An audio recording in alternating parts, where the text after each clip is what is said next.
Monosaccharides के बारे में हमने इतनी सारी चीजें सीखी। अब एक चीज मैं यहाँ पे कहना चाहता हूँ, मोनोसेक्राइड्स को जो हमने क्लासिफिकेशन की है, ट्रायोस, टेट्रोस, पेंटोस, हेक्सोस, हेप्टोस, ठीक है, it is based on the number of carbon atoms. Sir pentose, pentose जो है उसमें 5 कार्बन होते हैं। उसमें कितने कार्बन एटम्स होते हैं? 5। अब जनरल फॉर्मूला क्या थी उनकी? CnH2nOn। तो फॉर्मूला बनती थी उनकी C5H10O5।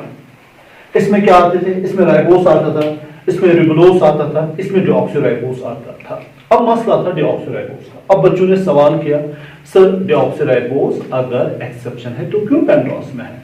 उसकी फॉर्मूला, डिऑक्सीराइबोस की फॉर्मूला अगर आपको याद है, उसकी फॉर्मूला है C5H10O4। फिर से समझिए, फॉर्मूला छोड़िए आप, on the basis of carbon atom हमने इनको क्लासिफाई किया है। डिऑक्सीराइबोस के पास भी 5 कार्बन एटम है, इसलिए हमने इसको प्लेस किया है पेंटोस में। तो ये था आपका जवाब जो आपको मिला। नेक्स्ट सर, अब ये जो एल्डोस होते हैं या जो कीटोस होते हैं, एल्डोस या कीटोस, ठीक है, एल्डोस का मतलब जिसमें फंक्शनल ग्रुप CHO, कीटोस का फंक्शनल ग्रुप C+O। सर ये मिल सकते हैं, किसके साथ मिल सकते हैं? Organic compound.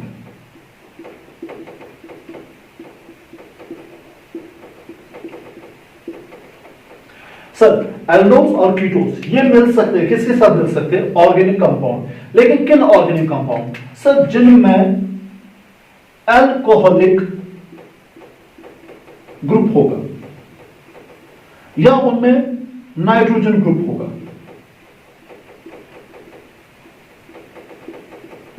समझे? यहां पे समझे मैं क्या समझाना चाहता हूं?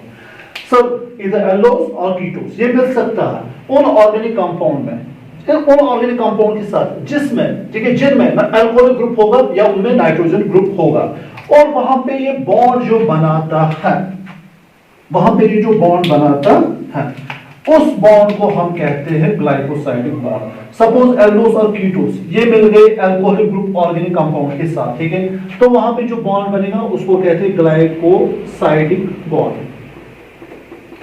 और वो ऐसे होता है COC। ये आपको याद रखना है। अगर एल्डोस और कीटोस अब उस ऑर्गेनिक कंपाउंड के साथ में जिसमें नाइट्रोजन ग्रुप होगा, तो ये जो बॉन्ड बनाएंगे उसको भी कहते हैं ग्लाइकोसाइडिक बॉन्ड, ग्लाइकोसाइडिक बॉन्ड। और वो कैसे होगा? वो होगा CNC। तो आप लोगों को क्या याद रखना है? सर जो ऑर्गेनिक कंपाउंड, जो कार्बोहाइड्रेट्स होते हैं, वो कौन सा बॉन्ड बनाते हैं? वो बनाते हैं ग्लाइकोसाइडिक बॉन्ड। वो क्या होता है? COC या CNC।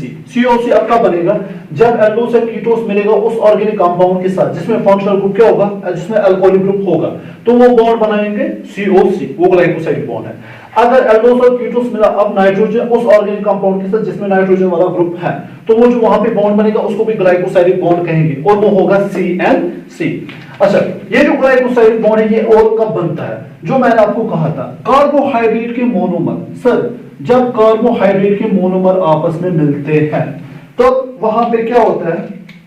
वहां पे पानी बाहर निकलता है। जब कार्बोहाइड्रेट के मोनोमर आपस में मिलते हैं और वहां पे पानी बाहर निकलता है और वहां पे एक बॉन्ड बनता है, उस बॉन्ड को भी हम कहते हैं ग्लाइकोसाइडिक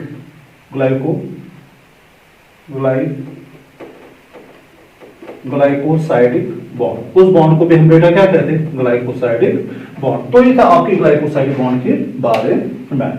अच्छा, अगर आपको कहेंगे एक एग्जांपल दीजिए डिहाइड्रेशन सिंथेसिस की, मतलब कोई एक ऐसी रिएक्शन बताइए जिसमें पानी बाहर निकलता है। अगर आप लोग याद रखोगे, सर जब मोनोमर्स, कार्बोहाइड्रेट के मोनोमर्स आपस में मिलते हैं और पॉलीमर या ओलिगोसैकेराइड बनाते हैं, ठीक है, आगे समझोगे, ठीक है, अगर वो ओलिगोसैकेराइड बनाएंगे या पॉलीमर बनाएंगे, ठीक है, तो वहां पे पानी निकलता है। ये एक एग्जांपल है डिहाइड्रेशन सिंथेसिस की। तो आपको याद रखना है, जब मोनोमर्स आपस में मिलते हैं और पॉलीमर बनाते हैं, वो रिएक्शन होती है एग्जांपल किसकी, डिहाइड्रेशन सिंथेसिस, मतलब उस दौरान पानी बाहर निकलता है। It was about the nature of bond in carbohydrate. अब टॉपिक को आगे ले जाते हैं, देखिए see look at the board, यहां देखिए, आप कहां जा रहे हो सर। पेंटोस, अब किसे भाई पेंटोस कहते हैं? पेंटोस उस मोनोसेकेराइड को कहेंगे जिसमें कितने कार्बन एटम होंगे, 4 की 6? नहीं सर 5। हाँ बिल्कुल सही। अच्छा, या हाइड्रोस सर, पेंटोस या हाइड्रोस, या तो ये क्या होंगे सर, या तो ये स्ट्रेट चेन में होंगे, या तो ये ओपन चेन में होंगे। ओपन बेटर रहेगा।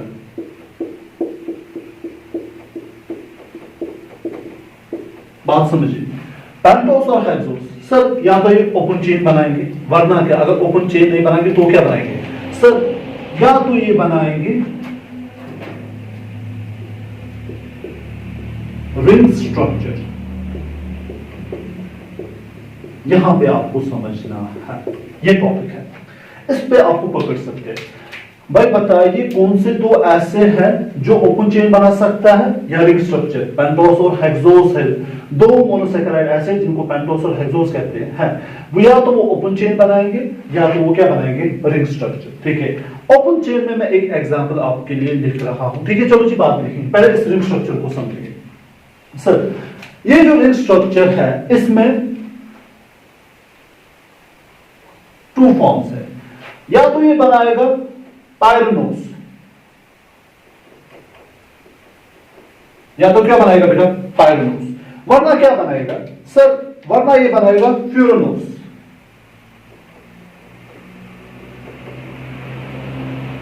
अब समझिए, पेंटोस और हाइड्रोस या तो ओपन होंगे या क्या बनाएंगे, रिंग स्ट्रक्चर। अगर रिंग स्ट्रक्चर बनाएगा तो क्या बनाएगा, या तो पायरोनोस बनाएंगे या तो फ्यूरोनोस। सर पायरोनोस किसे कहते हैं, फ्यूरोनोस किसे कहते हैं?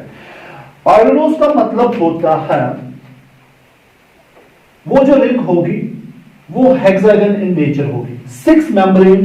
ठीक है, रिंग हेक्सागन इन नेचर होगी, 6 एटम्स होंगे, 1 2 3 4 5 6, यहां पे लिखूंगा 1 2 3 4 5 6। सो पायरोनोस का मतलब क्या होता है? पायरोनोस का मतलब होता है ये वो रिंग होती है जो हेक्सागन इन नेचर होती है, 6 एटम्स इसमें होते हैं, क्लोज होती है। ठीक है, जिसमें एक एटम ऑक्सीजन होता है और बाकी 5 एटम कार्बन के होते हैं। Please look at the board sir. पायरोनोस में क्या होता है, पायरोनोस हेक्सागन रिंग स्ट्रक्चर है, एक एटम उसमें ऑक्सीजन ऑक्यूपाई करता है, एक स्पेस जो है ऑक्सीजन ऑक्यूपाई करता है, बाकी 5 स्पेस कौन ऑक्यूपाई करता है, वो कार्बन एटम करता है। अब फ्यूरोनोस में, फ्यूरोनोस सर ये कौन सा रिंग है, ये वो रिंग है जो पेंटागन इन नेचर है। ठीक है, मतलब 5 एटम्स इसमें होते हैं, जिसमें एक एटम ऑक्सीजन होगा, बाकी 4 एटम इसमें कार्बन होंगे। यह आपको याद रखना है सर। रिंग स्ट्रक्चर में 2 सूरत है, या तो पायरोनोस होगा या तो फ्यूरोनोस होगा।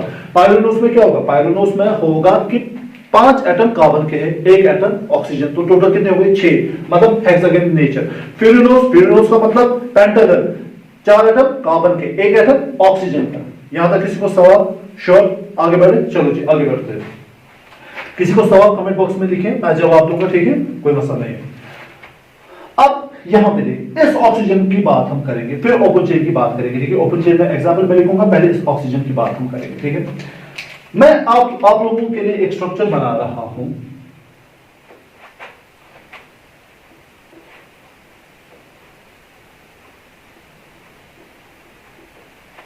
चलो जी, अब देखें यहां पे कौन सा स्ट्रक्चर मैंने बनाया sir, it's a hexagon structure. तो ये पायरोनोस है कि फ्यूरोनोस? सर ये पायरोनोस है। एक जगह कौन लेगा, ऑक्सीजन, बाकी जगह जो बची सर कार्बन लेगा। Carbon number 1, carbon number 2, carbon number 3, carbon number 4, carbon number 5। इसी कार्बन नंबर 5 के साथ कार्बन नंबर 6, लेकिन वो रिंग के बाहर जुड़ा होता है, ठीक है, क्योंकि पायरोनोस हम पढ़ रहे हैं, ठीक है, 6 मेंबर। अब यहां पे देखिए, अब एक और क्लासिफिकेशन है सर, ऑक्सीजन के साथ जो पहला कार्बन नंबर 1 है उसके साथ अटैच होगा H और नीचे अटैच होगा OH। यहां पे समझे मैं क्या समझाना चाहता हूं, बाकी आपको खुद समझ में आएगा। सर, ऑक्सीजन के बाद जो कार्बन एटम है कार्बन नंबर 1, ये कार्बन नहीं, not carbon number 5, carbon number 1, अगर उसमें हाइड्रोक्सिल ग्रुप डाउनवर्ड होगा, यहां पे कार्बन, यहां पे जो कार्बन नंबर 1 है इसके ऊपर की ओर कौन है, हाइड्रोजन, और हाइड्रोक्सिल ग्रुप कहां है, हाइड्रोक्सिल ग्रुप नीचे है। सर, वो फॉर्म जिसमें कार्बन नंबर 1 में अगर हाइड्रोक्सिल ग्रुप नीचे होगा उसको हम कहते हैं अल्फा, उसको हम क्या कहते हैं, अल्फा। अगर अब हाइड्रोक्सिल ग्रुप नीचे नहीं होगा, सपोज मैं यहां पे आप लोगों को समझाऊंगा, सपोज यहां पे ड्रॉ कर रहा हूं, यहां पे, चलो जी, ऑक्सीजन है, ये कार्बन है, ये कार्बन नंबर 1 है, ठीक है, ये कार्बन नंबर 5 है, चलो जी। अगर अब इसमें हाइड्रोक्सिल ग्रुप ऊपर होगा, हाइड्रोजन नीचे, इसको अल्फा नहीं कहेंगे, इसको फिर कहते हैं बीटा, इसको क्या कहते हैं, बीटा। सो हमने क्या सीखा सर, अल्फा किसे कहेंगे, अल्फा नीचे है, मतलब हाइड्रोक्सिल ग्रुप नीचे है, किस कार्बन पे देखोगे, कार्बन नंबर 1, ऑक्सीजन के बाद जो कार्बन नंबर 1 आता है उसको देखना है, कार्बन नंबर 5 को नहीं देखना है। अगर उसमें हाइड्रोक्सिल ग्रुप नीचे है तो उसको क्या कहोगे सर, उसको अल्फा कहेंगे। अगर उसमें हाइड्रोक्सिल ग्रुप ऊपर है तो क्या कहोगे सर, उसको बीटा कहेंगे। तो ये उसकी दूसरी क्लासिफिकेशन थी। सर, इसमें पायरोनोस और फ्यूरानोस के बाद हमें क्या सीखना था, उसमें आपको सीखना था कि अल्फा किसे कहेंगे, बीटा किसे कहेंगे। अल्फा हम उसे कहते हैं ऑक्सीजन के बाद जो कार्बन नंबर 1 है उसमें अगर हाइड्रोक्सिल ग्रुप नीचे है तो उसको हम कहेंगे अल्फा, अगर हाइड्रोक्सिल ग्रुप ऊपर है तो उसको हम कहेंगे बीटा फॉर्म, ठीक है, बीटा ऊपर होता है, ठीक है, तो बीटा में हाइड्रोक्सिल ग्रुप क्या होता है, ऊपर ऑक्सीजन की ओर होता है, इसमें हाइड्रोक्सिल ग्रुप क्या होता है, ऑक्सीजन, ठीक है, ये कार्बन में डाउनवर्ड्स होता है। चलो जी, पायरोनोस हमने समझा, अब बात आती है, अब जो बारी है फ्यूरानोस। देखिए, फ्यूरानोस को समझे, फ्यूरानोस किसे कहेंगे सर, फ्यूरानोस मतलब पेंटागन, 5 रिंग वाला स्ट्रक्चर, 5 एटम जिसमें होंगे, ठीक है, एक उसमें होगा ऑक्सीजन, बाकी 4 क्या होंगे, कार्बन। अगर आप यहां पे आप देखोगे, ये कार्बन 1 है, यहां पे लिख रहा हूं मैं आप लोगों के लिए, ये कार्बन है, ये भी कार्बन है, ये भी कार्बन है, ये भी कार्बन है, ये जो ये है ना 5वां वाला कार्बन, ये रिंग के बाहर है, इसको रिंग में काउंट नहीं करना, तो ये पेंटागन वाला है, 1 2 3 4 5, तो 5 कार्बन है, ठीक है, 5 एटम है, ठीक है, 4 कार्बन 1 ऑक्सीजन। तो ये एग्जांपल फ्यूरानोस की। अब पहले OH इसमें क्या है, ऑक्सीजन के ऊपर है कि नीचे है, सर ऑक्सीजन के ऊपर, तो ये अल्फा है कि बीटा, ये बीटा फॉर्म है, ठीक है। मैंने आप लोगों को कहा OH के पास जो पहला कार्बन है उसमें अगर ऑक्सीजन वाला, उसमें हाइड्रोक्सिल वाला ग्रुप अगर ऊपर होगा तो बीटा है, अगर हाइड्रोक्सिल ग्रुप वाला नीचे होगा तो अल्फा है। ये इसमें भी OH ग्रुप कहां है सर, इसमें भी OH ग्रुप ऊपर है, ठीक है। अब देखिए, तो आप लोगों को सीधे समझ में आया, ये फ्यूरानोस की 2 एग्जांपल्स हैं। इसको हम क्या कहेंगे, इसको हम कहते हैं राइबोस, इसको हम क्या कहते हैं, राइबोस, ठीक है। तो C5H10O5, ठीक है, 1 2 ऑक्सीजन 3 4 5, ठीक है, C5H10O5। लेकिन आप इसको देखिए, ठीक है, ऑक्सीजन कितने, 1 2 3 4, कुछ याद आया मैंने क्या कहा, 5 कार्बन है इसमें, 1 2 3 4 और 5, 5 कार्बन है, हाइड्रोजन 10 है, इसकी फॉर्मूला क्या है सर, C5H10O4। इसको क्या कहते हैं सर, इसको कहते हैं डीऑक्सीराइबोस, शाबाश, ठीक है, इसको क्या कहते हैं सर, इसे हम डीऑक्सीराइबोस कहते हैं, इसे क्या कहते हैं, राइबोस। अगर अब आप लोगों से पूछा जाएगा राइबोस क्या है, तो अल्फा है कि बीटा, भाई राइबोस बीटा है, पहले यहां पे लिखूंगा, आप लोगों का भरोसा नहीं, ठीक है। डीऑक्सीराइबोस क्या है सर, डीऑक्सीराइबोस भी बीटा है। अब आप लोग मुझे बताएं राइबोस और डीऑक्सीराइबोस में फर्क क्या है। अगर आप गौर करोगे ना बेटा, आप देखोगे सर कार्बन नंबर 2 उसमें डीऑक्सीराइबोस में हाइड्रोक्सिल ग्रुप नहीं होता है, लेकिन कार्बन नंबर 2 वहां पे हाइड्रोक्सिल ग्रुप होता है। It is a difference between the ribose and the deoxyribose. ठीक है, वो एक बार एक बच्चे ने मुझसे कहा था सर राइबोस और डीऑक्सीराइबोस में क्या फर्क है। बड़ा सिंपल सा आंसर है। ठीक है, डीऑक्सीराइबोस में कार्बन नंबर 2 पे हाइड्रोक्सिल ग्रुप नहीं होता है, लेकिन राइबोस में कार्बन नंबर 2 पे हाइड्रोक्सिल ग्रुप होता है। तो ये क्या था आपका, ये हो गया आप लोगों का मोनोसैकेराइड।